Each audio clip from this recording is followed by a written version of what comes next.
السلام علیکم dear viewers, ہمارا آج کا ٹاپک ہے حدث اکبر، اس سے ناپاکی کی حالت اور پاک ہونے کا طریقہ۔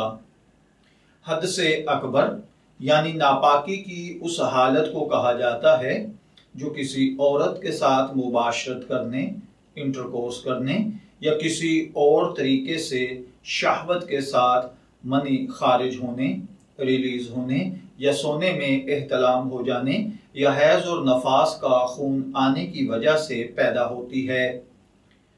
حدث اکبر سے پاک ہونے کا طریقہ غسل ہے۔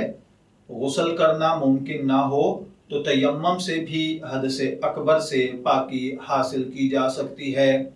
حدث اکبر میں آدمی نہ نماز پڑھ سکتا ہے، نہ قرآن پاک کو چھو سکتا ہے، نہ زبانی تلاوت کر سکتا ہے، نہ مسجد میں داخل ہو سکتا ہے۔ البتہ مسجد میں داخل ہونا ناگزیر ہو، مثلا غسل خانے کا راستہ مسجد میں سے ہو کر گزرتا ہے، یا پانی کا برتن لینے کے لیے مسجد میں جانا ناگزیر ہو، تو ایسی شدید ضرورت میں داخل ہونے کی اجازت ہے، یعنی پھر مسجد میں داخل ہو سکتا ہے، ورنہ اس کے علاوہ مسجد میں بغیر غسل کیے آپ داخل نہیں ہو سکتے ہیں۔ میں دعا گو ہوں کہ اللہ تعالی ہمیں ان باتوں کو سمجھ کر ان کے مطابق عمل کرنے کی توفیق عطا فرمائے۔ شبیر احمد کو اجازت دیجیے، پھر حاضر ہوں گے کسی نئے ٹاپک کے ساتھ۔ تب تک کے لیے اللہ حافظ۔